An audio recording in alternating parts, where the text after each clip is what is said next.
USA, USA. Hey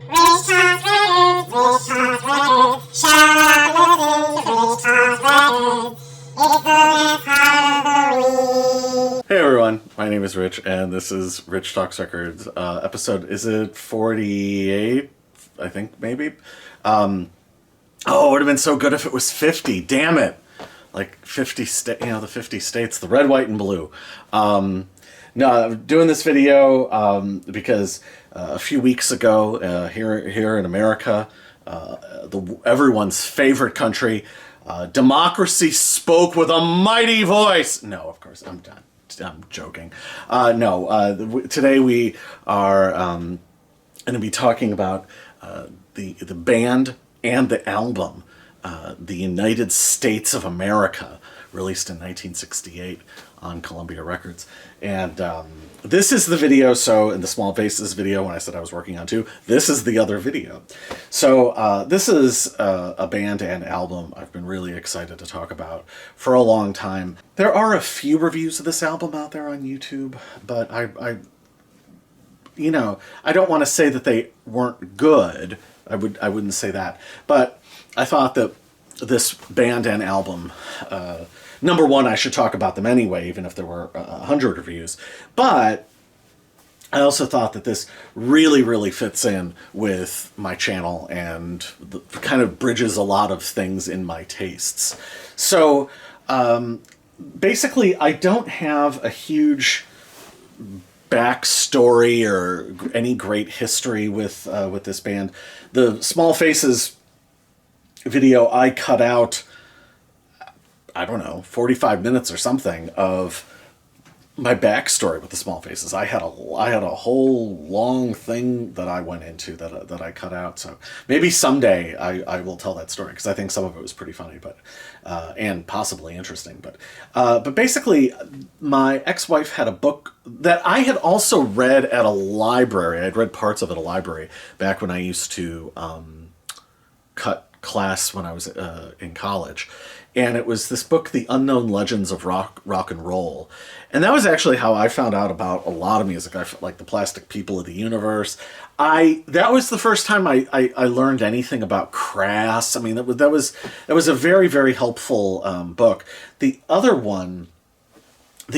place I had seen, so I read about them there, which was the first time I would have heard of them. The other time I heard of them was, there were some passing glances in this book, Avant Rock, where they kind of talked about them as something of a failed experiment and kind of the excesses of the 60s, and didn't really put them, like, kind of wrote them off along with like Lothar and the Hand People, and I'm forgetting who else, like Tonto's Expanding Headband, as like you in sort of a, you really don't need to go down that road sort of way, and I'm gonna save you some time. But the Unknown Legends of Rock and Roll book, which I haven't seen now in God knows how long, that was a helpful, that was when I had heard of, but that was when I first read about Jandek, I think. I dare say it's been a long time since I've even seen that book, but that was where I first would have heard of them. The album was reissued. Apparently, it was first reissued in '92. I would have been way too young for that. I'm pretty sure they weren't written up in the Rolling Stone album guide, because I think with a name like The United States of America, I would have remembered, or it would have registered somewhere for me. But it was in 2004 that the album was reissued by Sundazed, and I want to say I might have even read about it on Pitchfork, that I knew the name from the Unknown Legends of Rock and Roll book, but that it might have come through Pitchfork, because there were sort of two bands right around that time. There was that got reissued, the United States of America, and then the Red Crayola. So right around there was a big deal for me. And so I went and bought the album, and it was one of those times where, sometimes like great great music, great art. Like it takes a few times to really get through and make sense and all of that. You don't really quite get it right away. This I got instantaneously. I was all in right away. I was just like that with it. Just couldn't get enough. So and then that's it, because they only existed as a band for like a year and a half. So there just wasn't like, it's kind of a one-stop shop basically with them. There with some exceptions, which I will get into. But basically, yeah, I have loved this album, which is crazy to think that I've now had it for 20 years. God damn. And I've never not loved it, and it is always awesome. I think it's one of the... I don't know that I want to go and say that it's an out-and-out masterpiece. I don't necessarily think that it is a start-to-finish masterpiece where you put it on and from point A to point B, time dissolves and you wash ashore later on. I don't want to say that. There are some cracks and there are some seams on the album, and I'm not gonna pretend that there aren't. However, the best of this album, which it is frequently at its best, is some of my favorite music ever. And basically, it might have only been lightning in a bottle, and they might not have been. And I'll explain what I mean later on. They may not have been that great before or then after, and I'll explain what the before and after means.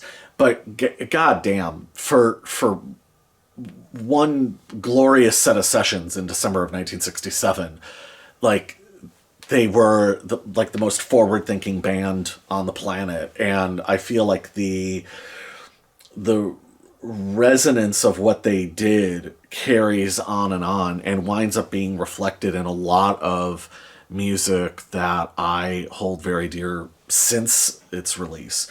So yeah, I will get a little bit into band history. Again, I wrestled with how deep I wanted to go in this video with the band history stuff. And because I didn't want to... I'll say this.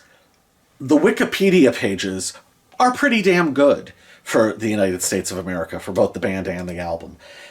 And I didn't want to just sort of summarize the Wikipedia pages. I was able to find one contemporary article from when Sundays did the reissue, and then I read a couple...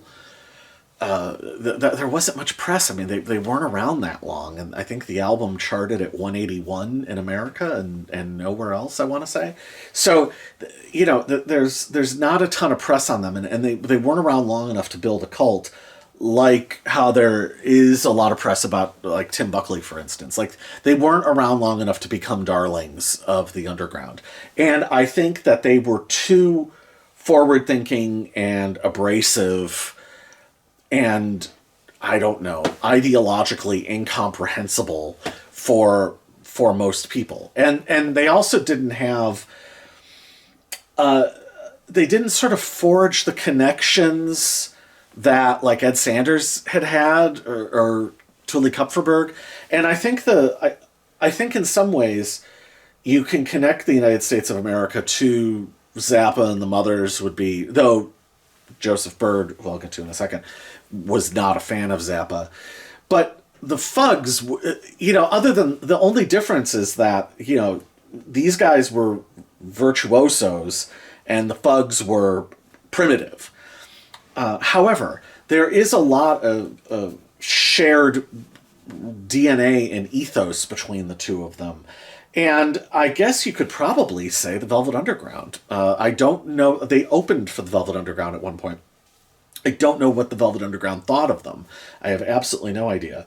But there is some common language, though, again, ideologically.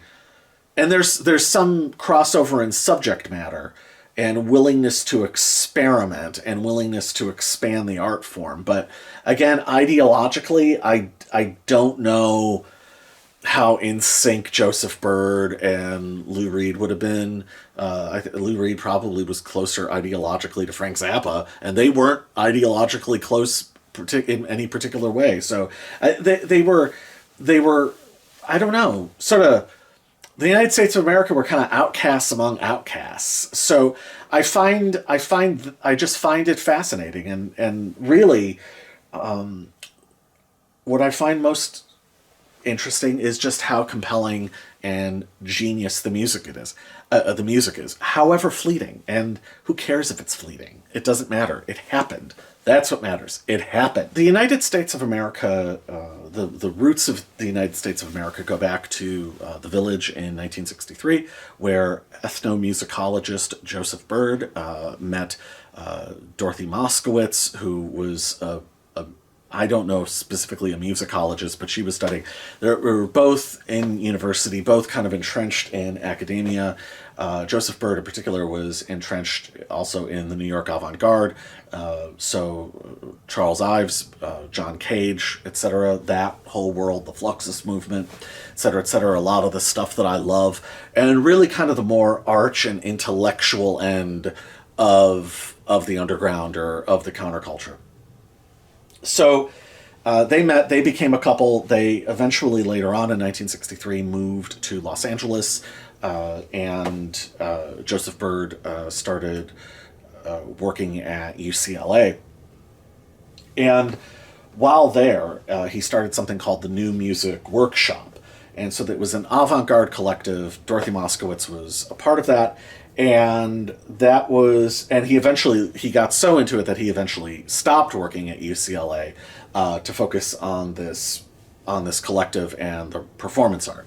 So one of the things that they did early on was they did a performance art piece that was like super elaborate and had a young Linda Ronstadt singing like blues covers as an odd juxtaposition to the visuals of the performance art. So that was going on. At some point, Byrd and Moskowitz broke up. She moved back to New York. Joseph Byrd was kind of like the Fugs. You know, he was a little older and took an interest in rock and roll as a means to communicate, and just the popularity and the cultural ubiquity of it, and also he genuinely liked some kind of, and I think that's sometimes something that's forgotten about the Fugs. I think that's something that's forgotten about John Cale.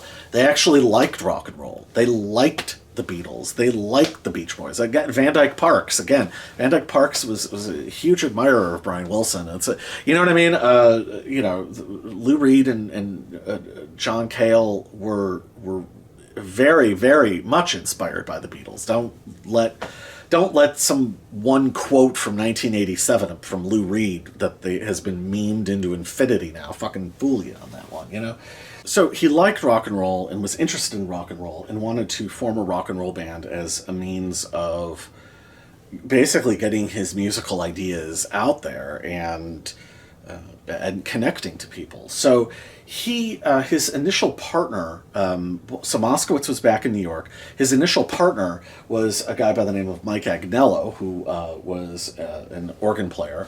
And in this period of time, Joseph Byrd became a member of the American Communist Party. He was an actual, literal communist, as was Agnello. Now, I should issue a corrective. In my Fugs video, I referred to, and I've never been called out on this, so, which I don't really want to be called out. Like, I'm not calling out, like, come on, the fuck out of here.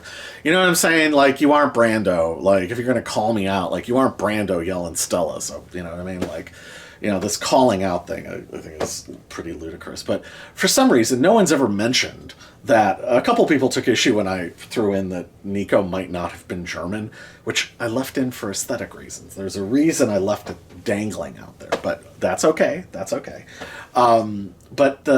I referred to Tuli Kupferberg as, I think, a full, straight-out Marxist. Now, Tuli Kupferberg really was more of an anarchist, and I think in a lot of ways he was sort of an ideological anarchist as well as artistic and, in philosophical and spiritual and et cetera, et cetera.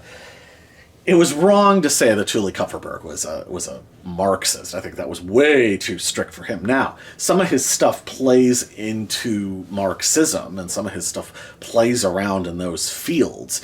But the Fugs roam sweetly from field to field. So however, these guys, like the Gang of Four, these guys were like Godard in the late '60s. These guys were very, very serious about this stuff. So apparently, Agnello bailed when the prospect of signing to Columbia Records loomed. The reason they got to that point was simply because the band had started gigging and were so kind of wildly experimental, and the music was so good, the songs were so fucking good that they got the attention of, again, somebody who's come up before in these videos, unlikely given his later career, unlikely patron of the arts, Clive Davis, who, again, weird midwifing, 60s and 70s. I mean, I remember reading part of Clive Davis's very self-serving autobiography way back when, and where he talked about dealing with Miles Davis and dealing with Bob Dylan, and how that set him up for Reed and Iggy and Patti Smith in the 70s. But really and truly, I mean, you go back and you look at Clive, and goddamn, he knew how to he knew how to subsidize the arts in a very serious way. So you got to give the man his due. So the United States of America recorded a demo. Oh, and by this point, when the band started to cohere, I should say, Moskowitz flew back. Bird and Moskowitz were no longer a couple, but he wanted Moskowitz as part of the band. So I should not leave that out. So they recorded this demo in September of 1967, and apparently this was kind of like, was it Angus MacLeish with the Velvet Underground? Once money came into it, Angus was out, and they got Mo Tucker in. And kind of similarly, Agnello thought the prospect of signing to Columbia Records was just totally, that was abhorrent to him, and that was a gross sellout that could not be tolerated. So Agnello left. The band recorded the demo. They got a deal with Columbia Records. The one thing I should touch upon is the name, the United States of America. That's a hell of a name. Why were they called that? Well, according to a quote that is everywhere, I've seen it, I think, in literally everything I looked up about them. Dorothy Moskowitz basically said it was an act of rebellion and irreverence that you would call a rock band the United States of America, especially at that point in time in America. And she said that calling it that was like the equivalent of hanging the flag upside down. So that is why they were called that. So at any rate, I should also mention they were signed to Columbia by Dave Rubison, who became their producer. Dave Rubison did Moby Grape, and if you look him up on Wikipedia, he's another one of these people. Like, he went on to produce like 1,000 different records. So he worked with an incredible range of people. So, like, yeah.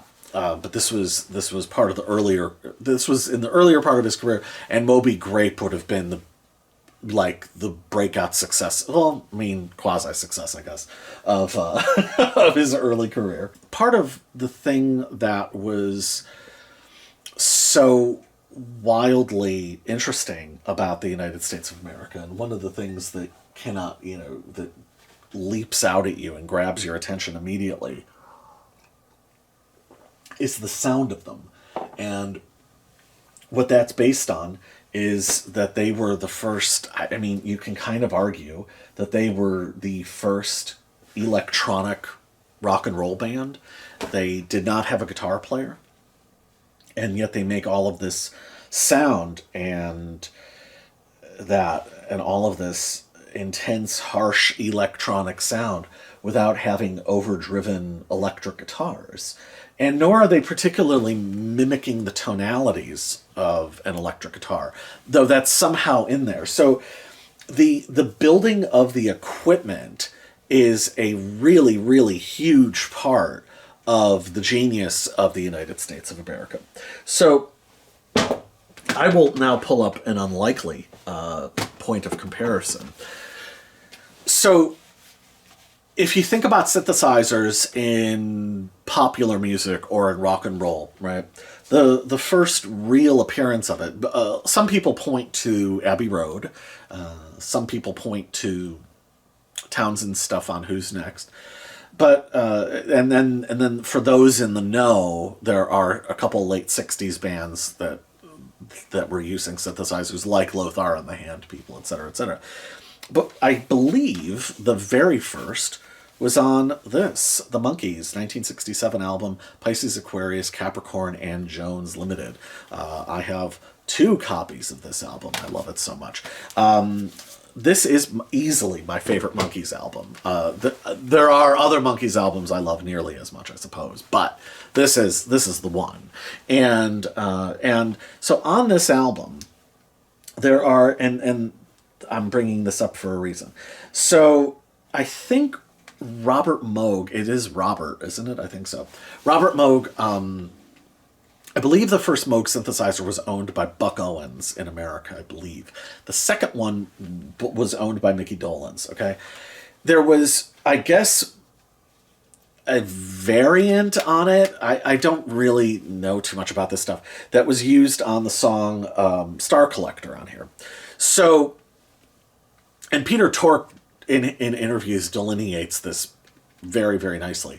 So on Star Collector, the synthesizer, who I forget who it was played by on Star Collector, but I believe the way Peter Tork phrased it was that it was basically just used as like a monophonic keyboard, and it's just like odd keyboard sound. So kind of like what Depeche Mode and a lot of like 80s synth pop was, where it's not being used in any sort of avant-garde sense. It's basically just a version of an electric keyboard, right? However, on the song Daily Nightly, one of my favorite fucking songs of all time, and one of Mike Nesmith's great masterpieces, Daily Nightly, Mickey Dolenz unleashes the true power of the Moog synthesizer and just uses it as this wild sound, abstract sound generator, right? And it is tremendous and thrilling and one of my favorite things of all time. This is just such an incredible song. And, it's one of the many reasons of dismiss the Monkees at your own peril, because Daily Nightly is the fucking real thing.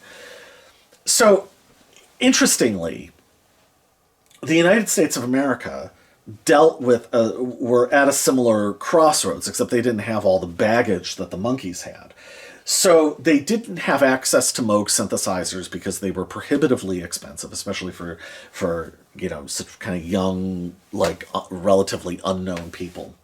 So Joseph Byrd had an electrical engineer who later became famous in the 80s. Van, if you're watching, Tom Oberheim, you know who he is, created a ring modulator for him. But I guess Joseph Byrd wanted more than that and commissioned an engineer named Richard Durrett to create oscillators and a monophonic synthesizer, and among other effects that Gordon Marin used. So he played electric violin primarily, but he had an octave divider on his electric violin so he could drop and raise the signal at whatever intervals he wanted.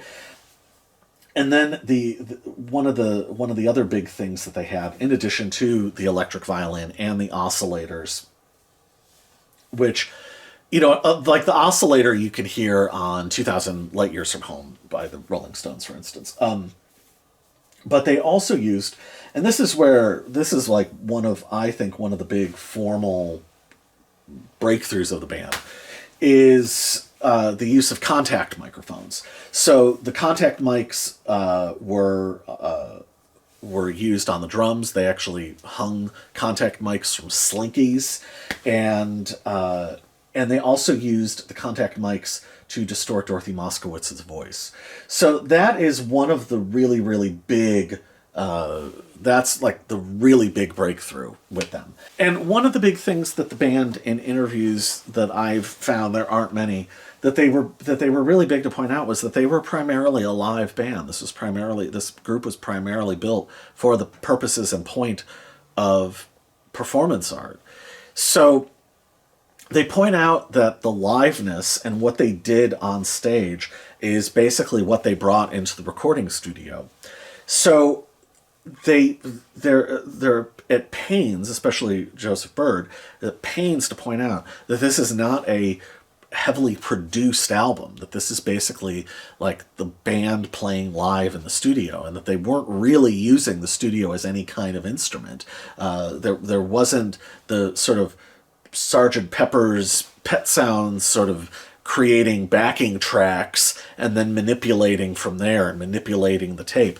What you hear really is what the band themselves were generating. It's that they weren't using synthetic effects on organic recordings. What they were producing was in and of itself synthetic. So that's and manipulated. So I mean, that is basically pre Brian Eno and Roxy Music. The idea that Brian Eno was early on as much of the sound man as he was anything else, and he was using all of these different effects to manipulate what you were hearing when the band would perform live. So that's a formal innovation. The other thing is the whole concept later on, and I mean, yes, it would have originated with John Cage, but the whole idea of that you get into, like with the Berlin trilogy or whatever, where you have like treated piano or treated guitar, like this concept in a rock and roll context starts with the United States of America. So really amazing. The other aspect of it that's the formal innovator aspect of the United States of America, and that is amazing and awesome and revelatory purely in and of itself. However, there is another aspect to it, and that is the musicologist virtuoso aspect of the United States of America. Joseph Byrd was a composer. He was very serious. These were serious, academia entrenched people who had no history with playing rock and roll. They had no context for playing rock and roll in any way, shape, or form. They were countercultural radicals, or they were countercultural in their lifestyle, but they were like rigid intellectuals, and they were ultimately formalists. And part of what I find interesting was because of Joseph Byrd, but also Moskowitz, but also the other members as well, because they all had history. They were all, I suppose, if not formally, musicologists in one form or another, whether it was with studying African music or Indian music, et cetera, excuse me, all of which plays a role in the music. What it all comes down to is they really had a sense of formal composition, tonalities, matching instrumental voices, all compositional techniques, etc., etc. They aren't the radical, wild primitives that the Thugs are, or that in some ways the Velvet Underground have aspects of. This would be like if the Velvet Underground was all John Cage's and no Maureen Tucker's. So there's John Cale's and no Maureen Tucker's, right? And not even really Lou Reed's, because Lou Reed and Sterling Morrison loved rock and roll. These guys, they weren't rock and rollers. And yet they figured out a way to create absolutely like transcendental rock and roll. And one of the things that I've always joked about, and that I've said on this channel before, is that a lot of rock and roll doesn't ever come close to rocking, let alone rolling, right?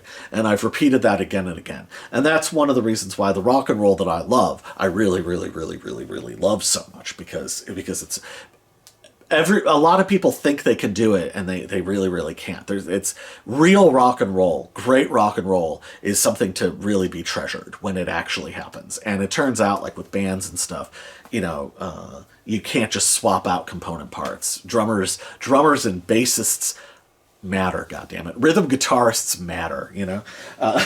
So somehow, by some sort of weird accident of history, these guys were like one of the most powerful rock and roll bands, one of the most driving and intense rock and roll bands, who were comfortable with abrasiveness and abstractions. Incredible. And yet there's all of this intellectual, I don't know, there's this intellectual skeleton or intellectual muscle fiber and compositional understanding, binding it all together. It's a really, really interesting cross of contradictions. And I think that, sometimes, like, I know that, like, I love the Doors, and some people have pointed that out with the Doors, that in some ways the Doors were primitives and intellectuals, or aspiring intellectuals. I think the Doors were, part of what I love about the Doors is the Doors were sort of aspiring at everything. They were aspiring to be Nouvelle Vague filmmakers. They were Jim was aspiring to be like a romantic poet. There was a reach to everything they were doing, including doing John Lee Hooker covers, right? And that's part of what I love about the Doors. I love the reach of the Doors, but the Doors didn't have a lot of that in their command. They weren't like a kick-ass rock and roll band beforehand, right? And John Densmore was a jazz drummer. And that's part of what's cool and awesome about them to me. What's interesting to me about the United States of America is they actually were. Dorothy Moskowitz had been making records for Time Life on the history of, I think it was like the history of Indian music, So they actually were that. They actually were these virtuosos who sort of abandoned that to go off on this fucking tangent, which it really is incredible. The other thing I just want to touch upon really quick, because I do think it is significant, again, is the performance aspect, the performance art aspect. So I just want to, this is basically from Joseph Bird that I'm going to read. Everything we did on the album we had performed live via the addition of 2 tape decks on stage. They traveled with a lot of gear, including a calliope and a 3x4 foot neon flag, which had alternating flashing red and white stripes, and a full-size plaster nun. They were one of the first groups, he posits, to use fog machines. They often played from written scores and used stand lights, which then also reflected into the low fog. So they were in effect as well, kind of like the Fugs, who were again more guerrilla in their performance art, and the Velvet Underground too, with Gerard Malanja with the whip and whipping Edie Sedgwick. They were progenitors of what wound up being codified with the Alice Coopers and David Bowies, etc. of the world. So they were also pre that, and I suppose there's also the crazy world of Arthur Brown, who really is also very underrated and doesn't get talked about enough as a progenitor of these sorts of things, and really was an innovator in his own right as well, and as far out as some of this music. So anyway, I think that's a pretty decent summing up of the United States of America. But let us get into album talk, shall we? Yes. So I realized I hadn't actually shown the album. So this is what I would have bought in 2004. And I've seen this on vinyl a couple times. I've never purchased it because, this has all of the additional material, and I'm good. This sounds great. I love what I have, so I don't need I don't need anything else. Also, this is the rather drab alternate cover, which I guess was used in Europe, which is, look at that, ugh. But this is infinitely better. It's still not amazing album artwork, especially given how brilliant the album actually is. One thing I did want to say is I do believe, kind of in the same way that Loaded by the Velvet Underground is a masterpiece simply because of Sweet Jane and Rock and Roll. That those two songs alone deem the album a masterpiece, right? I think that I just want to state clearly, I do think that this album is in fact a masterpiece. Like, I very, very much think that. It's just that it is, like I said, it is something of a flawed masterpiece. And an album that in it, sometimes the reach exceeds its grasp. But that's okay, because as I have said before, as the Seth Man once said, and I think it's one of the most brilliant things I've ever heard, art can take the hit for its own worst excesses. And I believe that very, very, very, very strongly. So the other thing, speaking of beliefs, I will just mention is the communist thing. So I don't know how many of the band were commies, given to filthy communism, but Joseph Byrd certainly was, and was very serious about it. And from indications of later interviews, kind of remained serious about it. I don't think it was like a phase or something. So I myself am not. I had some pretty nasty encounters as a younger person with what you would call sort of organized politics when I was in my late teens. That took I walked early in life from all of that. But the thing is, and as I've talked about on this channel before, I believe very strongly that agreeing on everything is silly. I am all about commonality, not unanimity. I'm not interested in that whatsoever. And I think it's perfectly okay to disagree. And as somebody who is, I dare say, actually liberal, I am perfectly okay with entertaining viewpoints other than my own.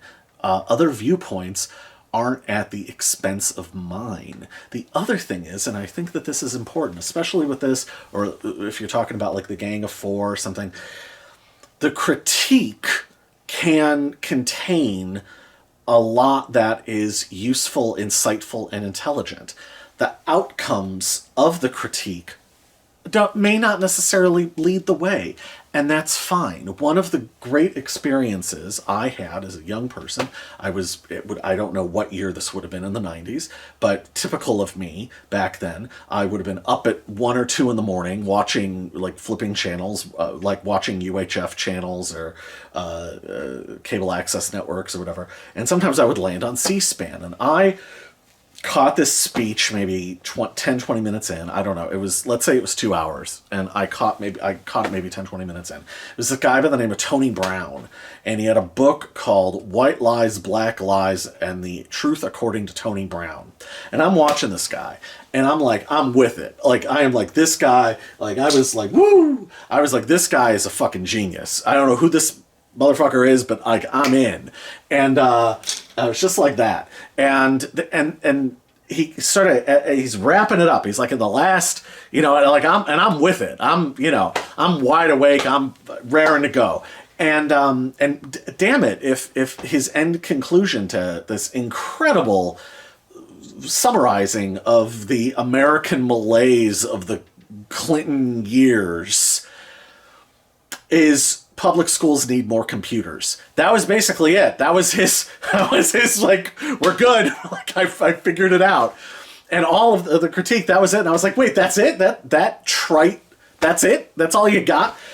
And I learned a valuable lesson. The weight of the critique can point you to the truth, not necessarily the disagreement of the outcomes. And I'm a big believer in that. So, do I necessarily, am I a card-carrying anything? No. I was disabused of ists and isms as a very young man. I think there's a downside of nearly any and all pre-existing belief systems. I don't fucking ride with anything, really. I suppose I do in some ways, but, that's not really, that's way outside the scope of this video. But the point is, I can love every single aspect of this because the outcomes aren't particularly crucial to to the art that is being created and the depth of what is being expressed, because the power is in the critique. The action of the critique is very, very important. Again, commonality, not unanimity. And I dare say, in this day and age, hopefully, maybe, we can all get on board with that one. I mean this very unironically. Peace. Seriously. Like, stop, like, we have the power. If we as individuals in American society have the power to do anything, we have the power to stop the polarization, and we have the power to stop othering. That's what we have the power to do. As much as we might have the power to vote, we have the power to not be propagandized. That's our greatest power. That's more than, forget about the power of the gun or whatever. We have the power to not be propagandized. That's what matters. That's can make that happen. So anyway, that's my little, since they're so political, and we just had I don't know if you follow the ways of the world, but we just had an election. That there's that. That's my 2 cents, and that's as far as I'm going to get into that crap. You can't pay me to say more than that. This extraordinarily genius, wonderful, forward-thinking, innovative, brilliant album begins with the American Metaphysical Circus. And how does such a visionary work of art album begin? Well, begins with more Wikipedia. No fewer than 5 layers of sound in a gigantic wash across the stereo picture. A calliope playing national emblem, a ragtime piano playing at a Georgia camp meeting, 2 marching bands playing Marching Through Georgia, and the red, white, and blue switching between the left and right channels, and then 2 layers of electronic noise. And that is the beginning of the album. Now, the ring modulator and the electric violin is played by Gordon Marin, who is... So, it's easy to point to Joseph Byrd and Dorothy Moskowitz. That's the easy part. Really, every single member of this band is completely extraordinary and completely brilliant. And this is one of those funny instances where you can listen to an album and think, this aspect is the real genius of this album. And then the next time you listen, no, you know what? It's all about... So Gordon Marin is like kind of the first thing that grabs your attention with the absolutely beautiful use of the violin and the modulator. From what I understand, he often would do both at once. So there's that. So it's already otherworldly. And I think the idea of beginning with all of these different elements, that creates a mental image and a vibe and a headspace and an atmosphere. That's the most important. Atmosphere, a world, a universe that just keeps going. That carries through the whole album. And it's part of the genius of it, that all of these elements are now swirling in and around each other, in the same way that the ring modulator and the electric violin are swirling around each other. And with that, we have also, I should point out, Craig Woodson's incredible drums. The drums are Ringo's A Day in the Life drumming by way of John Densmore on the end. It's dramatic. It's this measured, oceanic, symphonic, beautiful, dynamic drumming that is glorious. And because of the contact mics, kind of unlike any other drum sound, the only thing you can really compare it to would again be what Jeff Emerick achieved with Ringo for Revolver and Sgt. Pepper's. Like, there's not really much else to compare it to. Absolutely extraordinary. And pointing the way to your Kraftwerks, etc., for going forward. Absolutely brilliant. But but then what you have is you have the entrance of Dorothy Moskowitz, and Dorothy Moskowitz. A a triumphant vocal performance. She comes in. It's so the thing that's interesting about Moskowitz is she is not particularly a rock and roll singer. People have compared her to Grace Slick. I think that they compare her to Grace Slick for lack of anybody else to compare her to. She is completely in and of herself. She is as completely in and of herself as Nico is. On a fun side note, I learned this from making this video. After Nico left the Velvet Underground, apparently she tried to join the United States of America, but they already had like one virtuoso chanteuse. So, I can't imagine what they would have done with Nico. Fascinating, but good lord. And also the band was. This is probably one of the most combustible groups of human beings ever assembled from everything I've ever read.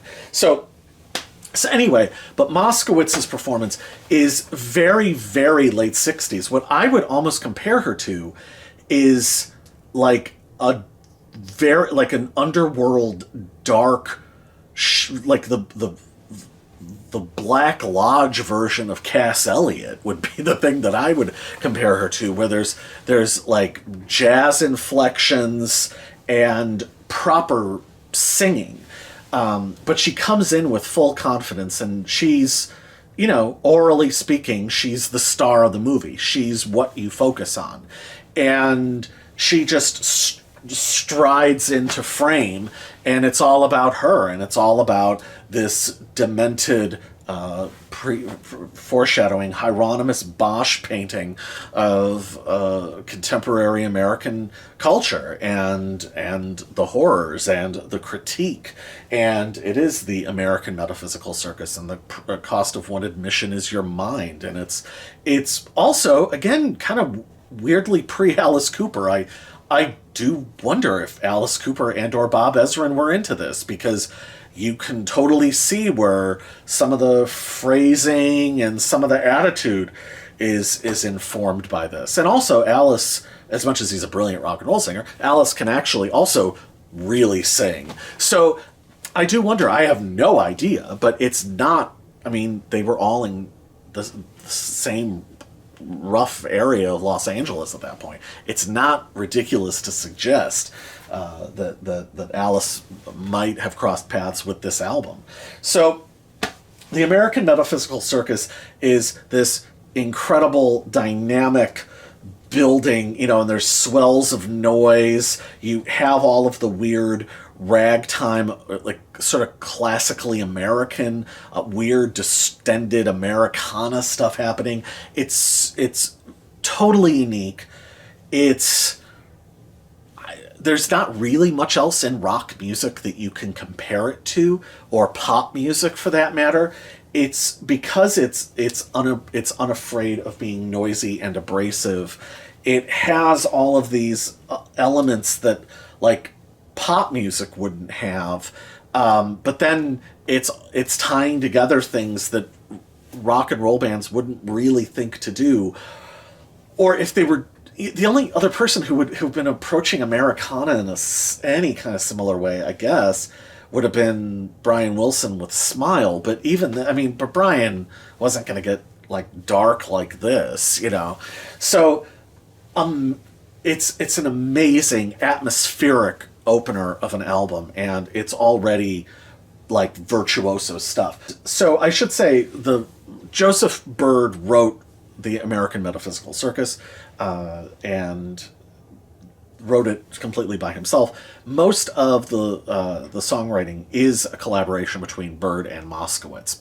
So the second song is Hard Coming Love. So this is like the first like Byrd-Moskowitz songwriting collaboration. And it opens with one of the best opening volleys of music that I have ever heard. The first track is great and sets everything up brilliantly, perfectly, beautifully, wonderfully. But this is where the album takes off. This is where things go into unreal fucking hyperspace. So what we begin with is Greg Woodson on drums, and Rand Forbes on fretless guitar, fretless bass guitar, okay? So I don't know how much fretless bass there was in rock and roll before this, but in the space of this song, Rand Forbes, remember the name, is in the space of one song at a Paul McCartney, James Jamerson, John Entwistle fucking level of unbelievable bass playing, verve, attitude, in the pocket, perfect, like sonically fucking perfect. And that and the drums are just like, it's like the most explosive rhythm section. Craig Woodson is basically like a controlled Keith Moon, and like the non-primitive Keith Moon, and his sense of dynamics and his sense of tightness and speed and intensity is fucking unbelievable. And then on top of that, you have Gordon Marin, who plays, I would imagine, I guess that's the electric violin, with an absolute fucking scorcher of an electric violin solo that basically is like Hendrix or I Heard Her Call My Name cubed, and rendered otherworldly. It's just absolutely wild. It would be like if the Robert Fripp of Heroes was playing I Heard Her Call My Name. Like, it's so scalding and unbelievable and just virtuoso stuff. So it is 80 of the best seconds of music that I have ever heard. And it's so primal and rushing. And for these guys who were not rock and rollers, this is like the most commanding, compelling fucking rock and roll. Like, it's the next step past Tomorrow Never Knows. Unbelievable. These guys were unbelievable. It's so fucking amazing. And again, the atmosphere, this, again, Hieronymus Bosch, dark, creepy, like, atmosphere. This is like truly like driving fast late at night music. It's so like, it makes you like want to race. Like, it makes you like think you could drive off a bridge and make it. It makes you like want to fuck your best girl stupid. It's the best. It is like ultimate. It is ultimate. I love it so much. And then the tempo goes down, but things sort of quiet down after this fucking firestorm onslaught. It basically sounds the way the cover of Cream's Wheels of Fire looks, like that silver metallic, like it's awesome like that, you know? And again, dark. It's so dark. I love it. So and then Dorothy Moskowitz comes in, and I guess she is a great rock and roll singer, because if this isn't rock and roll, I don't know what is. But it also does, again, it has like, it's hard to explain. It has like that sort of, that weird other virtuoso level of somebody who has been classically trained.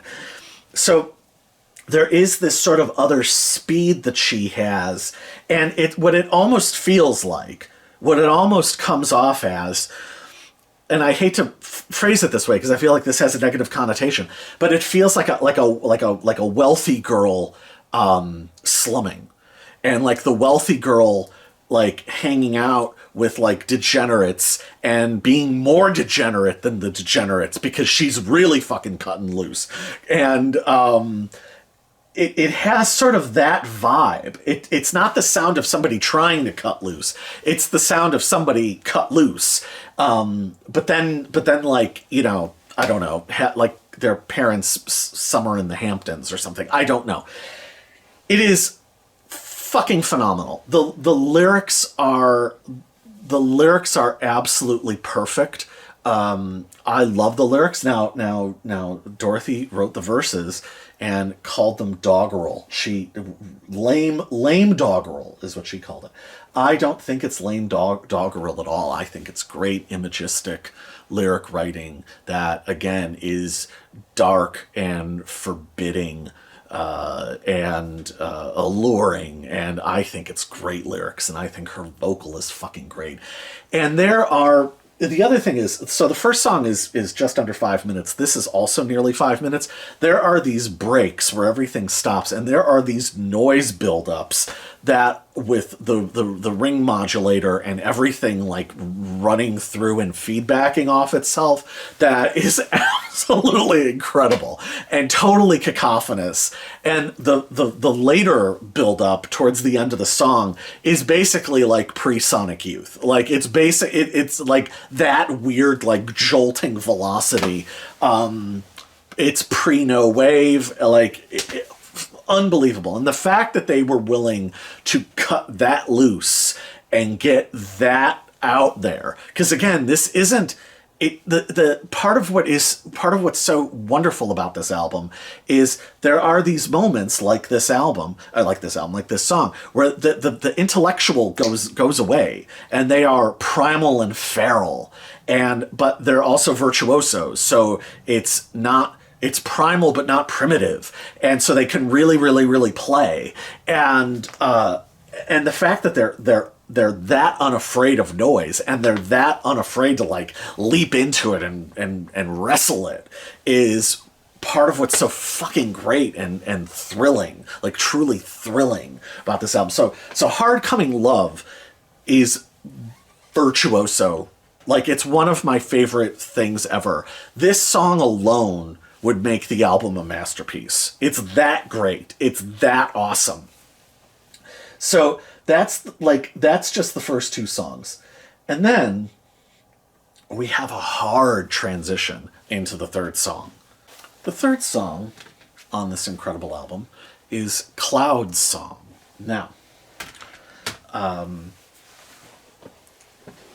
Cloud's Song was apparently inspired by a passage in one of the A.A. Milne Winnie the Pooh books. And I didn't look it up to see how much how much it was inspired by, or if they just kind of nicked it. I don't really know, a la Golden Slumbers or something. I don't know, but it's interesting in that I've talked a lot about this with the Small Faces and with the Beatles and with the Rolling Stones and with Syd Barrett. I've talked a lot about that, the English connection to the deeper past, not the immediate past, and how part of what was so intriguing about a lot of the psychedelic art were these connections that were forged. And this is the American equivalent of it, isn't it then? Even though, yes, obviously A.A. Milne is English, but it's interesting. This is like the American version of that, and I find that fascinating. So Cloud Song is, if Hard Coming Love is a masterpiece, Cloud Song is a masterpiece. Cloud Song, so the thing I should say is Hard Coming Love ends with some quieter squalls of the oscillator, and that perfectly sets up what comes into view. That creates the fog, and then the fog comes rolling in for the beginning of Cloud Song, or I guess the cloud, if you will. And what we have is Joseph Byrd on electric harpsichord. I don't know if the calliope is also in there, but organ. And we have Gordon Marin playing really, really, really beautiful electric violin parts. And it is a simple song. It is deeply atmospheric. In terms of sheer beauty, in terms of sheer dark atmosphere and beauty, the only song I can think of in rock and roll that would have existed by this point would be Crystal Ship, in terms of that dark of an atmosphere and that sort of otherworldliness, and maybe, I don't know, maybe parts of of the Lantern by the Rolling Stones. It's somewhere in there, and the lyrics are incredibly simple, and I guess you could say childlike. It prefigures no expecting to fly. There, expecting to fly, and somewhere between expecting to fly and Crystal Ship. That's what the Cloud song is. Unbelievable, unbelievable. Truly a vocal performance for the ages. It is otherworldly, and again, this impenetrable atmosphere. And Moskowitz at one point does this wordless, mellifluous singing across the middle that is just, I mean, it is as beautiful as music can ever possibly be. And weirdly, the naivete of it is, it's so vivid yet dreamlike. And then, and it's the sort of thing that you can get onto the wavelength of, but it doesn't stand up to critical analysis. It doesn't stand up to actual reality. The second you try to touch it, the second you try to grab it, it is gone.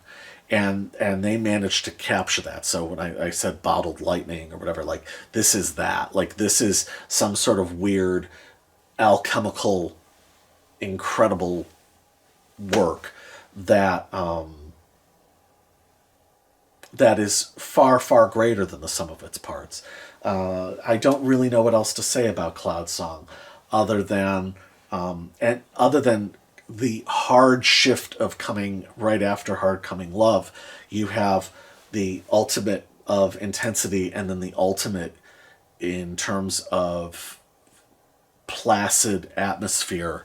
But it's not like ambient music in that it's in the background and you're doing whatever you're doing. You are in it with her, and it's absolutely incredible. Laying next to the girl, with the only light being the traffic going by, in bed. It's that, it's that sort of, it's evocative of that. Incredible. Masterpiece. It is a masterpiece of a song. So coming after these two monumental masterpieces, the next song is the Hieronymus Bosch themed or titled The Garden of Earthly Delights. There's a fellow who plays piano, calliope, and organ on this album by the name of Ed Bogas. And he wrote some of the lyrics. I guess Moskowitz must have written the rest of it. The rest of it feels very Moskowitz.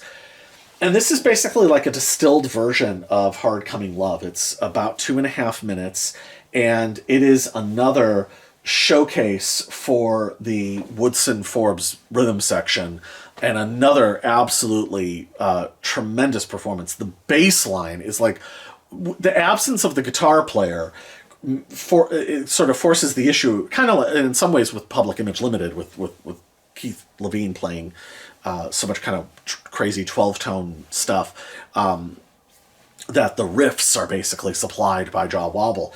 Along those lines, Rand Forbes supplies the riff, and it is a fucking corker of a riff, and they are, again, off and running. And again, just an incredible,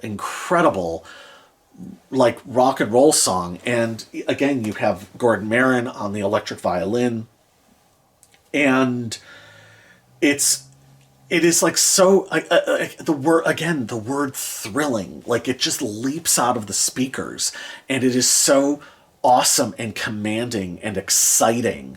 And again, like the Hieronymus Bosch painting that it is named after, dark, alluring, exciting, fascinating, otherworldly, fucking incredible.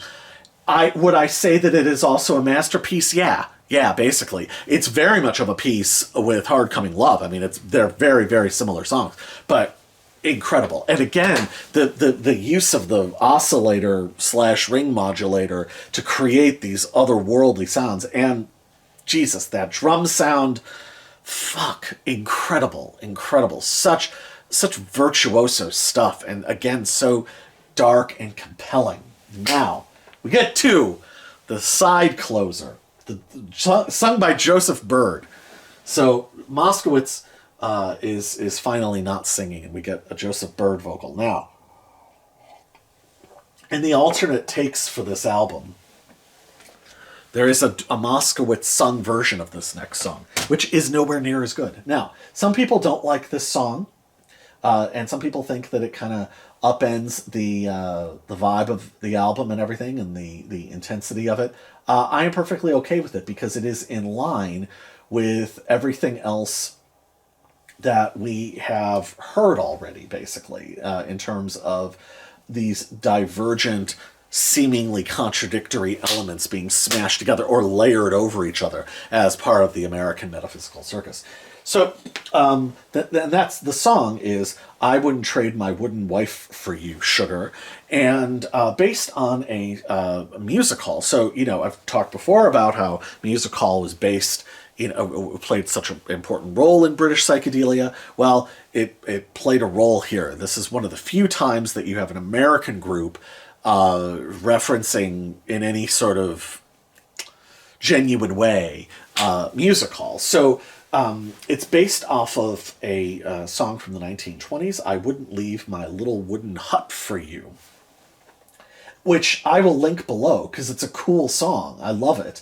And it's one of those sort of, I don't even like sort of HMS Pinafore kind of Gilbert and Sullivan sort of music hall things. I love the song, but the United States of America, it's not like they jack the tune or structure or anything. It's very much its own composition. Now, what is interesting about it is it very much combines the social satire of Ray Davies. It sort of splits the difference somewhere between Ray Davies, the sharper lyrical edge that Mick Jagger would have in terms of some nasty little details, like Mother's Little Helper style. Because Ray wouldn't be sharp in that way, or provocative in that way necessarily. Contrasted with splitting the difference somewhere with some of Zappa's stuff, like side 2 of "We're Only in It for the Money," or even what the Fugs were doing. So the Fugs were much filthier, of course, but I love it as a piece of social satire.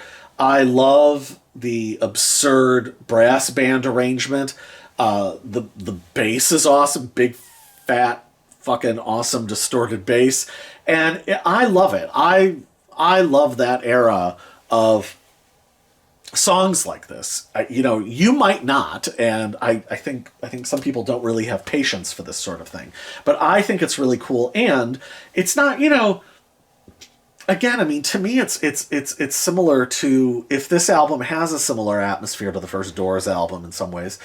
This is not that different than like Alabama Song. Like it's not that big of a jump. I don't think it particularly breaks the spell, and I think the social satire aspect of it, I like it. The one thing I will say is the Wooden Wife. I always sort of took it as like that it was sort of in that realm of the Stones' 2000 Man, or what Ray Davies did with Plastic Man. There's part of me that took, and it's a misreading, and I understand that, but I always took the wooden as to like robot, it's future sci-fi.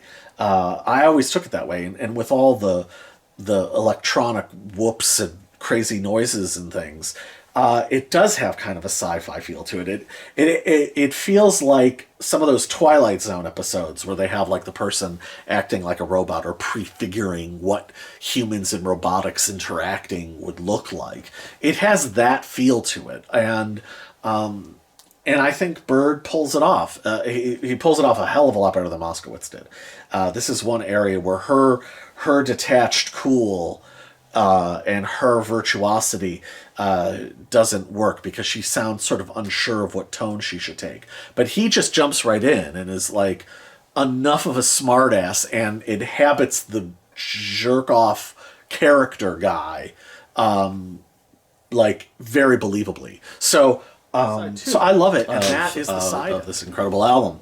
One thing I should say, I love this photo taken of the band at the Fillmore East. Like, what a great photo of them playing live. I don't know if I said this already. I could not find any live recordings of the United States of America. I tried. If I was just looking in the wrong place, if you know of any, please let me know. I'd be fascinated to know what they actually sounded like live. Every single band, the band members don't particularly seem to agree on much of anything, but they do agree that they were infinitely better live than they were on in the studio. But they made this masterpiece of an album, so I can't imagine how much better it would have been. So if you know of any live recordings, please mention something in the comments. Now we will get into the sixth song on the album and the side opener, Where Is Yesterday? Written with Gordon Marin, Ed Bogas, and Dorothy Moskowitz. So this is a fascinating song because it basically begins. It's like again the Shadow Realm Black Lodge version of Our Prayer by the Beach Boys. Gregorian chant. Except, again, these guys are such formalists. They actually pull it off. Not that, Our Prayer is amazing, but you get what I'm saying. Like, these are people who can actually do this stuff. And in the classical sense. And it's amazing. It is a fascinating, very, very, very dark piece of work. On one hand, it again sort of reflects British psychedelia, but with that kind of weird American sensibility. It's almost like a weird, dark, wrong version of the Mamas and the Papas. Like if the Mamas and the Papas had to perform on that ship in Apocalypse Now, like they'd been out there for 2 years and they had to perform every day, like at midnight or something. It's sung in sort of sung in a round, and it is a strange piece of modern classical meets Gregorian chant, dark, very weird stuff, and very disoriented lyrics. It's a fascinating piece of composition, and again, perfectly fits in with the atmosphere, but also interesting that they can do something, again, this kind of virtuoso and formalist, and that they aren't playing in the realms of purely of noise and abstraction. They're abstracting classical elements as opposed to just going off into the netherworlds of new and fearless sonic exploration. And then we get to the third song, the perfect hat trick of forward-thinking rock and roll songs, and that's Coming Down. Now, Coming Down, on one hand, is probably the least of the three. It isn't the phantasmagoria that Hard Coming Love achieves, and it doesn't have the bristling velocity and otherworldly thrill of Garden of Earthly Delights. That, in her eyes, in her eyes, in her eyes, like that, just that, the way Moskowitz sings that, it's so, when she sings that, it is so darkly compelling. It's one of the great moments in the entire history of rock and roll, I think. She's so fucking great. The thing I was thinking about so Coming Down isn't quite at that level, and part of the reason why is because of the lyrics. So first of all, I will say it is another stonker of a performance from Craig Woodson on drums, incredible, and Rand Forbes. So Rand Forbes has another brilliant fucking bass riff.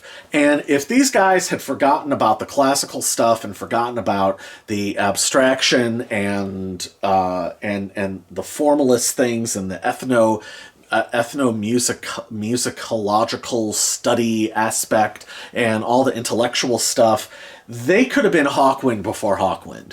Or they really do weirdly prefigure Public Image Limited with the ability to combine noise with absolutely stunning fucking bass and drum grooves that are like full-blooded and like really, really compelling and like deeply satisfying.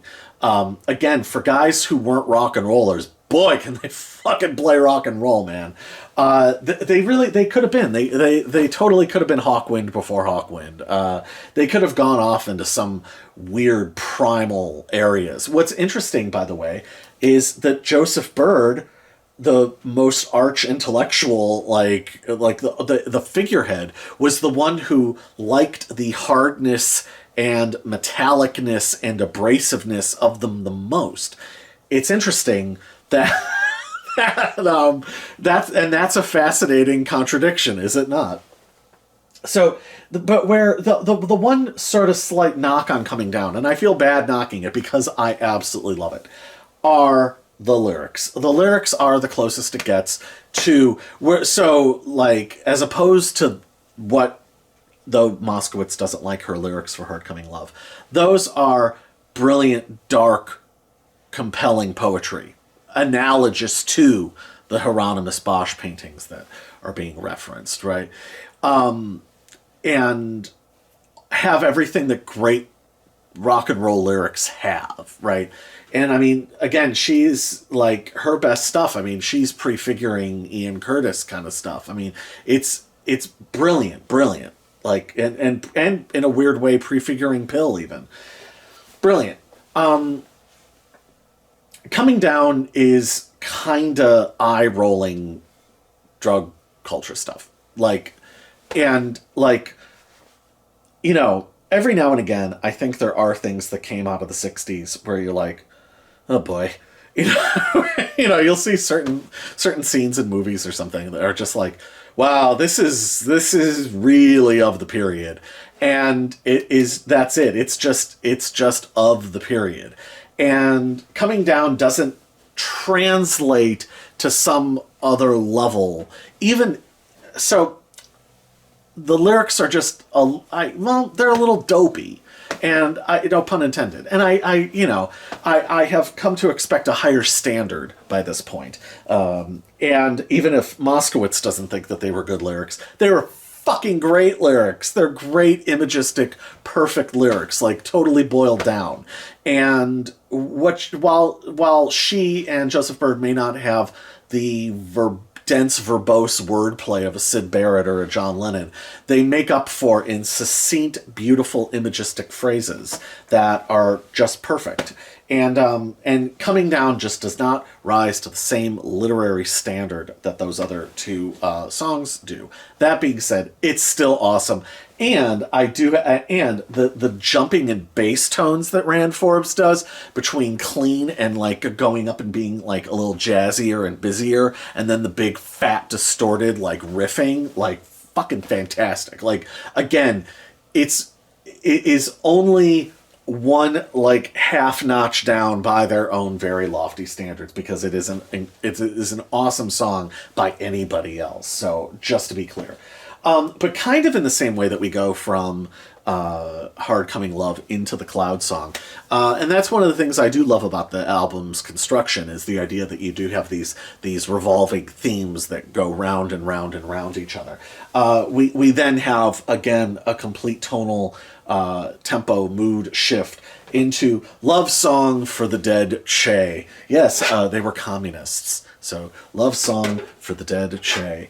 And I wonder what Che Guevara would have thought of this song. Especially for the fact that Joseph Byrd wrote it by himself. And his ex-girlfriend is singing it to the ghost of Che Guevara. And especially the line, which could be interpreted in a number of different ways, with taste, with your taste in my mouth late in the evening. I wonder what Che would have thought of that. I just, one can only wonder. So this is a far more formalist ballad. It is not as given to noise and oscillation and exploration, in the same way that, like, like, even at the end of the Cloud Song, there is this sort of whooshing. Oh, and that's one thing I didn't mention. The ends of some of the songs, like the Cloud Song, with sort of the whooshing, like, aftershocks, the mists of the oscillators, contrasted against the end of and the side ending of I Wouldn't Leave My Wooden Wife for You, Sugar, with a very, again, formalist brass band, this formalist minute and a half or whatever, a brass band piece. Like, just, I love all of that. I think it's really, really cool. But anyway, but Love Song for the Dead Shade doesn't have that. It is far more fully composed instrumentally and far more straightforward in terms of its presentation. But it is another, like, ephemeral love song, and another mellifluous vocal performance from Moskowitz, and absolutely beautiful. It is basically, again, a shadow world.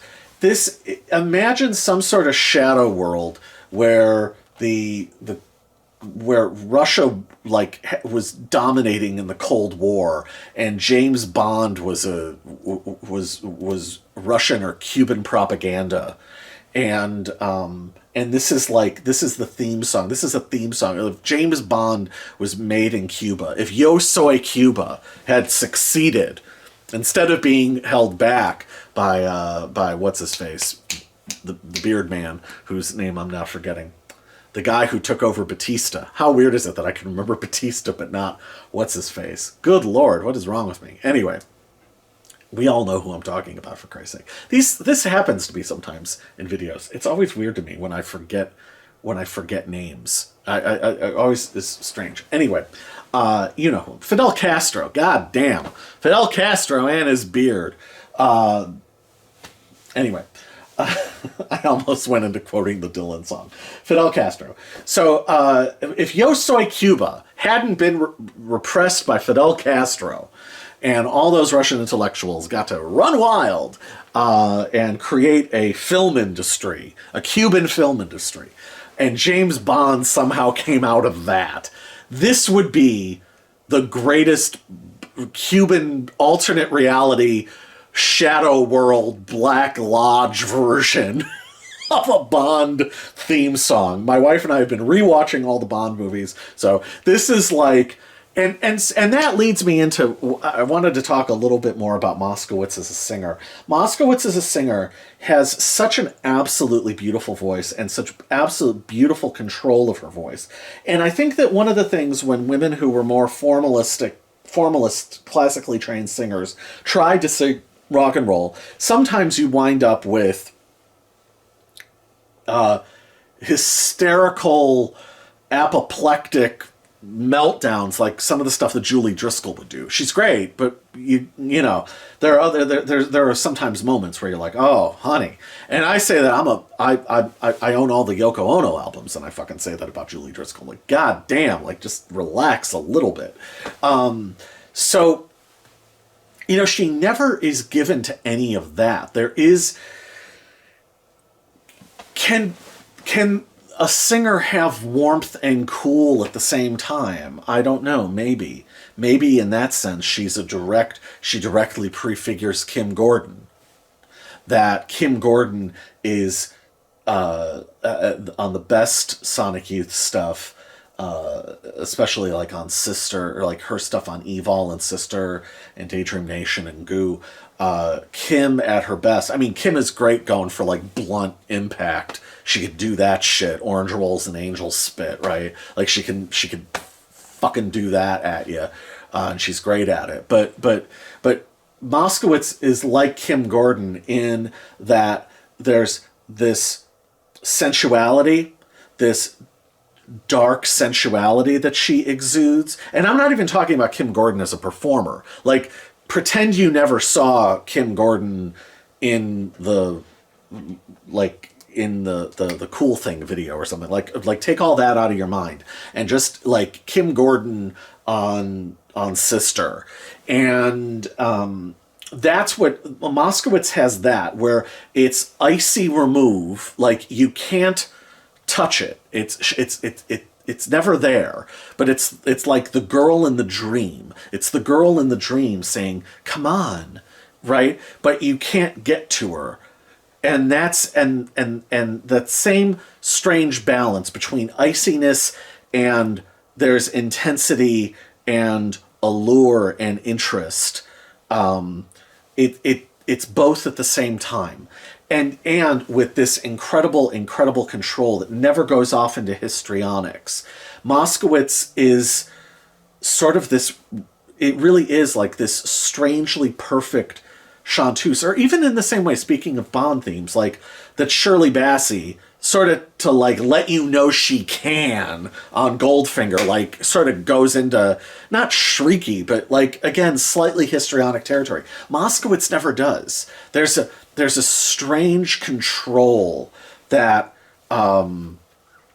that she has the entire time, and yet like a Manet painting, like a great figure painting, one of the great female figures in a Manet painting. She's looking right at you the entire time, right? So allure, like direct communication, but also icy remove. She's both. She's a virtuoso on this. These are incredible performances. So, Love Song for the Dead Che is another one of those. And again, has this weird dark atmosphere. I mean, it would be like if Brian Wilson produced the first Doors album, where like Pet Sounds orchestration, but dark, like compelling atmosphere, fever dream atmosphere, late night, creepy. It's great. It's a masterpiece of a song. It is a masterpiece of a song. Joseph Byrd wrote the hell out of that song. So yeah, that is Love Song for the Dead Che, another masterpiece. So yeah, and then we get to and then we. And then that's in some ways sort of it for the album. When I talked about that this album had some cracks, this is where the cracks start to happen. We get to Rand Forbes's. I'm sorry, Jesus. We get to Gordon Marin's opus, which he co-wrote with Ed Bogas, Stranded in Time. So Stranded in Time is just under 2 minutes. It's not there that long, and there's a cool middle section where the band plays pretty cool, and you kind of wish there was a little bit more of that. But mostly it is basically imagine and Marin is singing. Marin is also the lead voice on Where Is Yesterday, but they're all singing, so you don't specifically notice him too much. But Stranded in Time is all him, and it's basically like Eleanor Rigby, except not really anywhere near as good. He's not Paul McCartney. Well, a lot of people wrote Eleanor Rigby, didn't they? John Lennon co-wrote it. Who else? Mal Evans apparently wrote part of it. Didn't Donovan somehow contribute to it?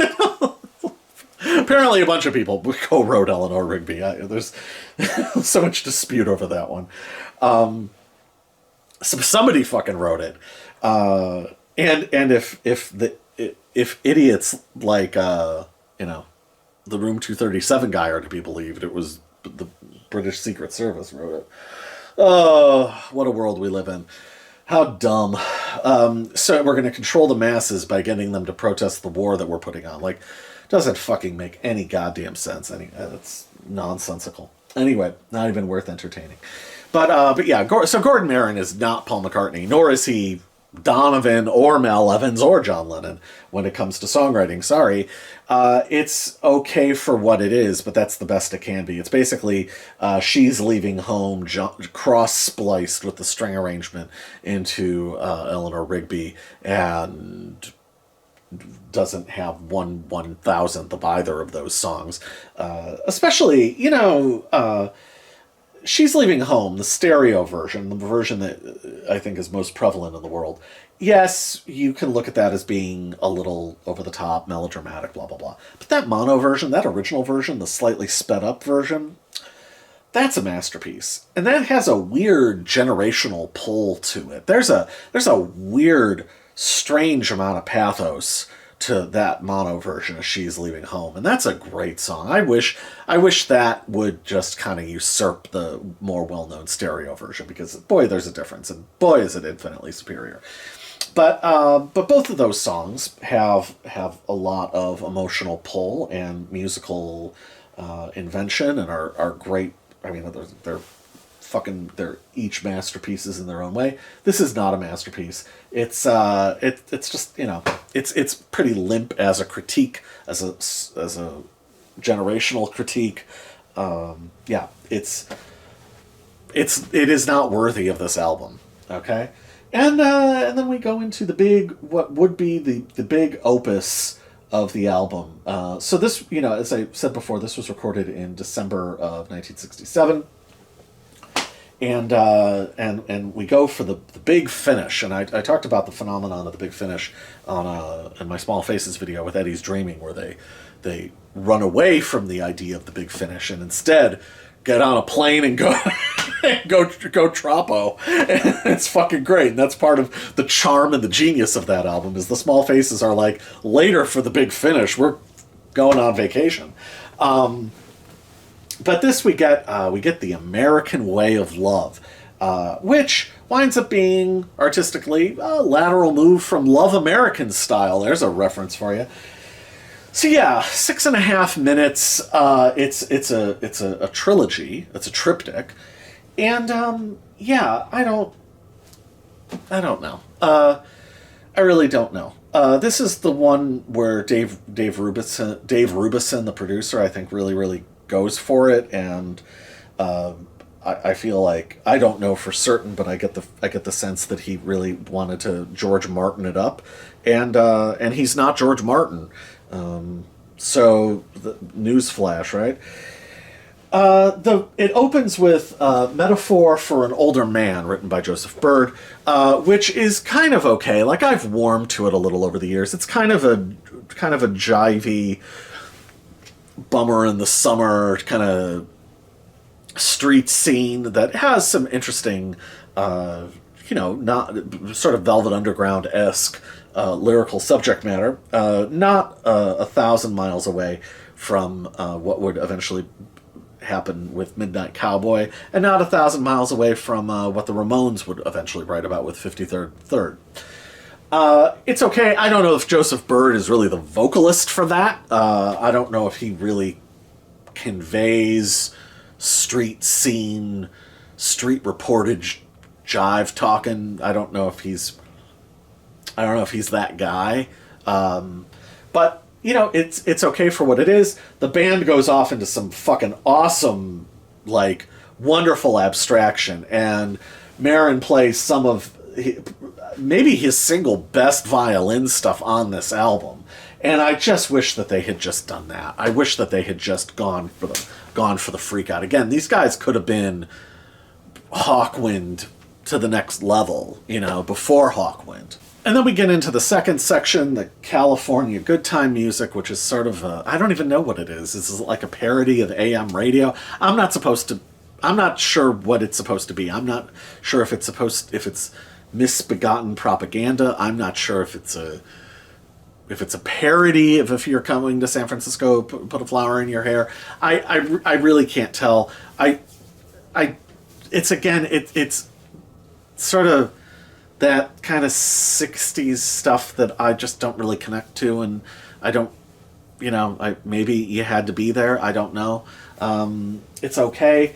And then we get into the sort of the big climax of it, where sort of pre-Tommy style and also pre-Monkey's Head soundtrack style, all of the, all the different previous snatches of music and themes converge and bounce around, and there's a lot of tape splicing, and I'll just be honest, it's tedious. It's not a big shuddering conclusion, whereas Yesterday is shuddering and creepy and wow, what was that? This evokes, I'll just be honest, kind of waiting for it to be over, and you just wish the part where the band really just got to play, cut loose and play, that had just been the end of the album. That would have been infinitely cooler, and then maybe throw in some sound collage stuff at the very end.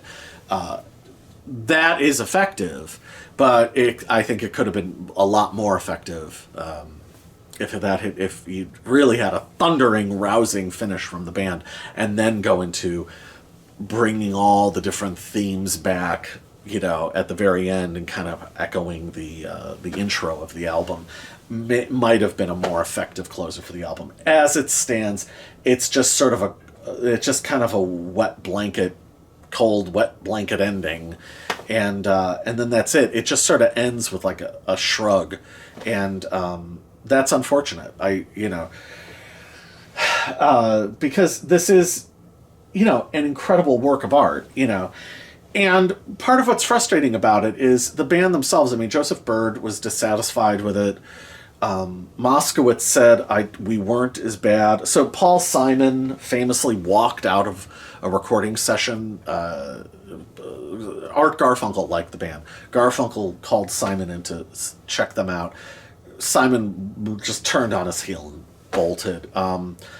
They got bemused responses in a lot of times. I think it's just too much of the shock of the new, and it is cold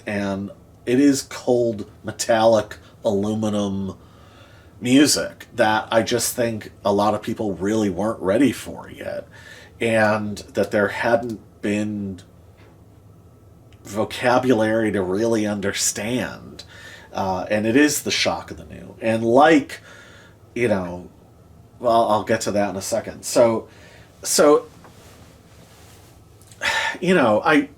But Moskowitz said we weren't as bad as our detractors said we were, but I don't think we were as wondrous as the fans who came later said we are. And that's a very unfortunate, very bum take, because the best of this album, and as you can tell, most of it is at its best, is kind of music unlike anything else, and one of my favorite albums ever made. Now, the question is, could this album possibly have been improved with some additional material and maybe swapping out a few songs? The answer is yes, and we're going to get to that right now. It's just session outtakes. That's right. So I already touched upon I Wouldn't Leave My Wooden Wife for You, which they picked the right one. Joseph Byrd should sing that. But as a companion piece of Where Is Yesterday, we have Osamu's Birthday. Pray tell, who is Osamu? Osamu was the newborn child of an artist that they were that they worked with, or I don't remember the artist, but it was their child. And so Osamu's Birthday. Speaking all of this, I've talked about Hieronymus Bosch, but I've also been talking about David Lynch and Twin Peaks. Well, God damn it, they prefigured Twin Peaks, because what Joseph Byrd did was he had Dorothy Moskowitz sing the song, sing it backwards. And what I mean is he had her learn how to sing the song backwards. So she sang it live backwards and then reversed the tape so it is forwards. But much like all the Black Lodge scenes, it's very otherworldly. And this is truly a companion piece. This is basically, if the Doors' Indian Summer, if it's basically like an avant-garde Residence cover of the Doors' Indian Summer. Again, creepy, atmospheric, otherworldly. This could have been.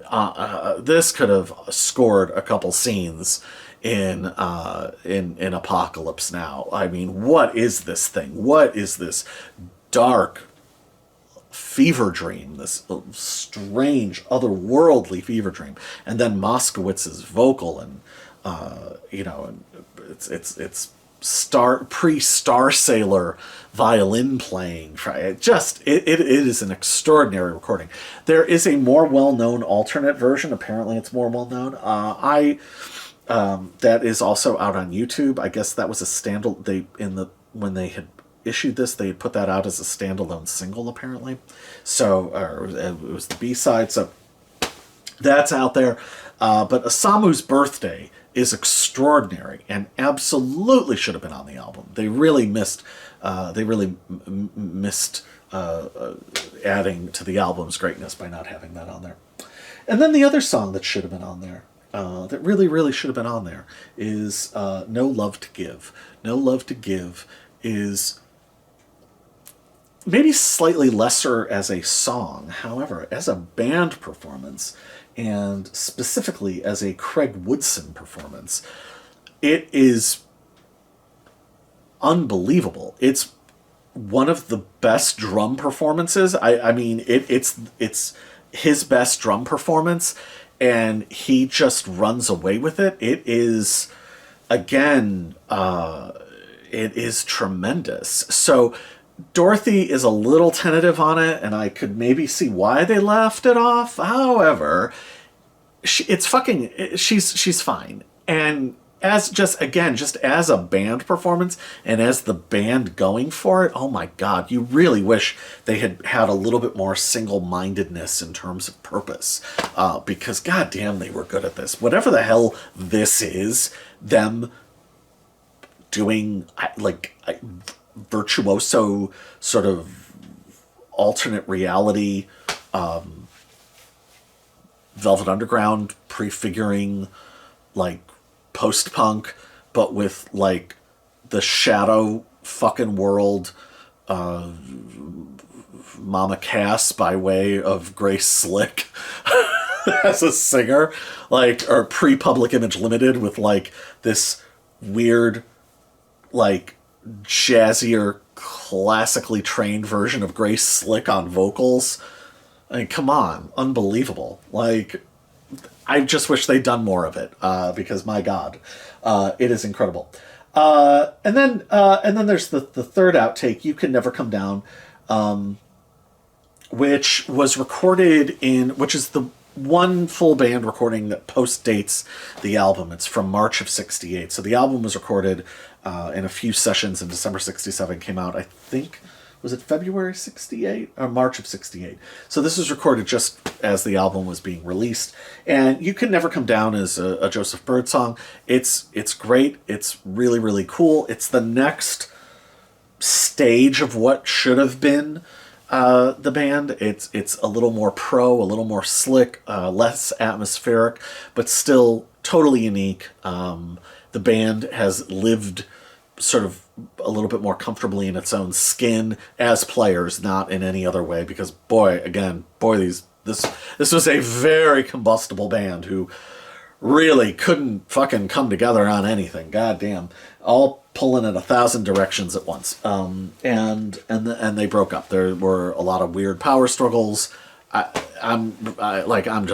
not even worth getting into where this all ends up. Oh, and I suppose I should touch on the 3-song demo from September of 1967. The American Metaphysical Circus, that alternate, which all 3 of those songs are on here as well. It's cool, it's good, the album's infinitely better. The Garden of Earthly Delights was originally called Mouse. Interesting alternate, and it's worth listening to. If you hear this and you like it, check out that alternate, because it's different enough to really be fascinating. Again, I mean, what's on the album is right. I mean, that's perfection. But this is still really, really interesting. And the same goes for Coming Down, which was originally called Heresy. So that's it for the 3-song demo. Interesting with Agnola in the band, and that was a different version of the band. But what was the lineup that's on the album, and the versions that are on the album, that's definitive. That's perfect, right? You can't really improve upon that. The band Joseph Byrd was kicked out of the band or left. Who knows? Nobody, like, again, this is combustible. These are disagreeable folks. So, and, you know, I don't know. With the communist thing, I guess it's a little bit like the that scene in Life of Brian, right? The people's going at each other. So, all at cross purposes. Anyway, so the band eventually sort of de-evolved down to Dorothy Moskowitz and some session people, and Dave Rubison now producing. There's 3 songs, so again, and those 3 songs are also here. And boy, is it a world of difference. I mean, it couldn't possibly be any more different. Joseph Byrd posits the idea that Dorothy Moskowitz wanted to, again, make softer music. It's kind of. He also said that Gordon Marin wanted to make softer music. So the 3 songs that Dorothy Moskowitz did post, I guess I think everybody in the band left by this point. So it was Dorothy Moskowitz, Dave Rubison, the producer, and then some session musicians. They do 3 songs as the United States of America, which bear no relation. Joseph Byrd posits the theory that Dorothy Moskowitz was influenced by women singer-songwriters like Laura Nyro or early Joni Mitchell. But like, you listen to the first song, Perry Pier, and I don't hear that at all. I'll tell you what I hear. I hear Bones Howe and his productions for the Fifth Dimension. It sounds like the Fifth Dimension, like that sort of very sort of highly polished 2D bubblegum bright color sound sort of thing, highly polished. And it's perfectly fine. It's a nice little sort of novelty. It would fit probably on a playlist or a mixtape very nicely next to the Monkees' Someday Man, which Bones Howe produced.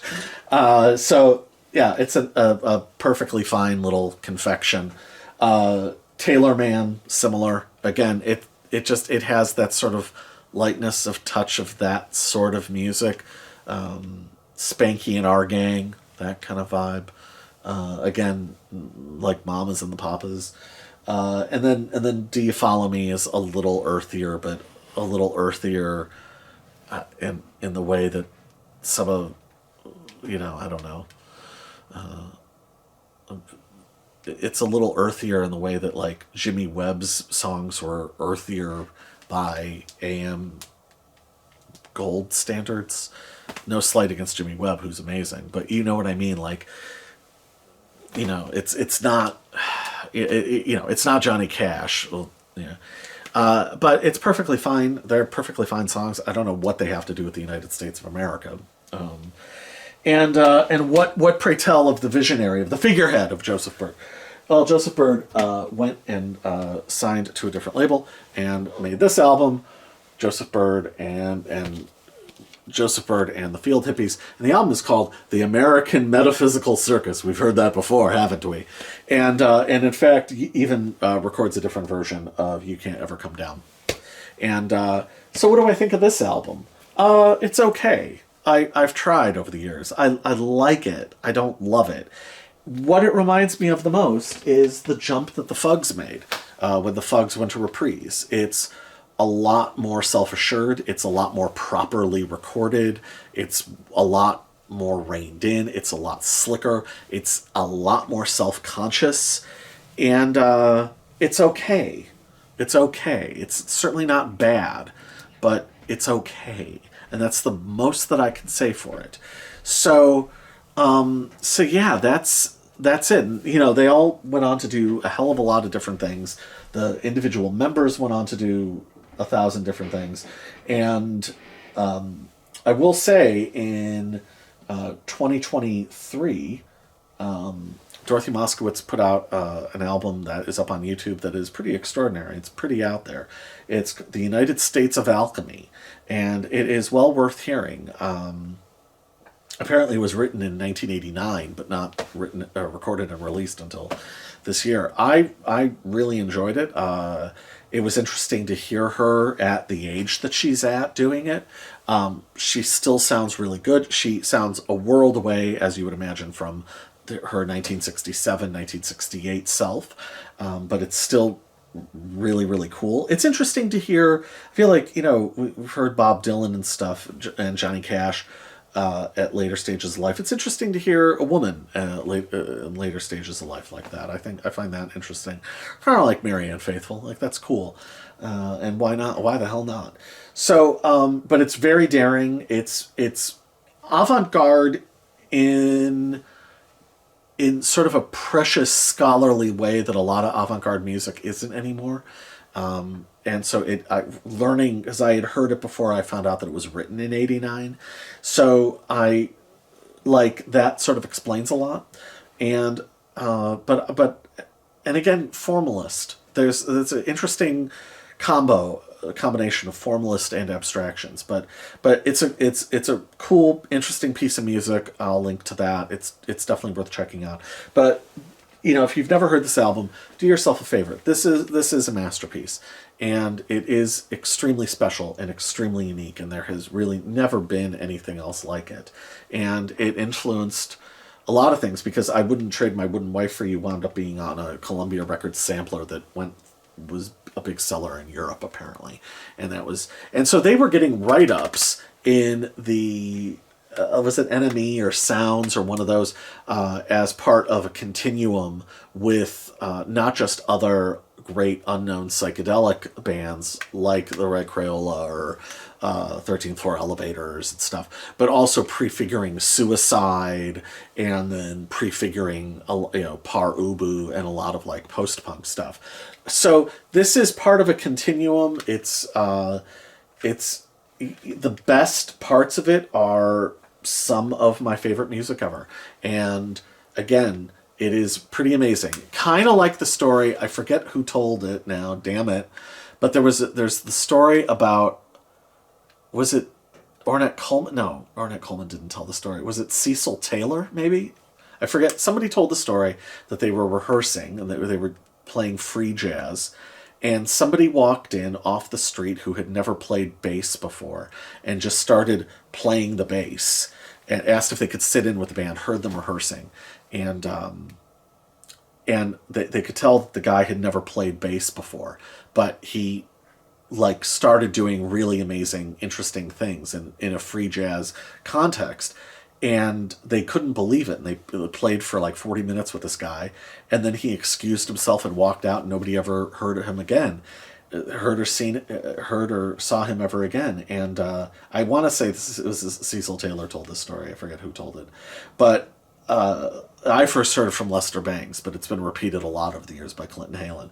But basically but the contention was, is if this guy had continued, he would have been the best free jazz bass player that ever lived, just walking in off the street. Well, I don't know. These guys were similar to that as far as being rock and roll musicians. They did it. They split the fucking atom on how to be a rock and roll rhythm section and combine all of these amazing elements into something completely unique and beautiful and very, very, very, very special. And then like that mysterious one-time bass player, they more or less were gone. So very special stuff. So that about wraps things up here. I hope that you have enjoyed this. I will be back soon enough with another exciting video. In a couple weeks, I will be getting started with Public Image Limited. But I have other stuff I want to do. We'll see how much I get out before then. Like I said, I might make a couple videos before the pill video actually comes out. It might come out more into January. We'll see. But yeah, because like I said, there is stuff I really want to do because I very much enjoy making these. So, but we have picked up a few more subscribers, so thank you very much. I really do appreciate it. I very much appreciate the comments. Got some lovely comments on the last video, so again, thank you very much. It's really cool.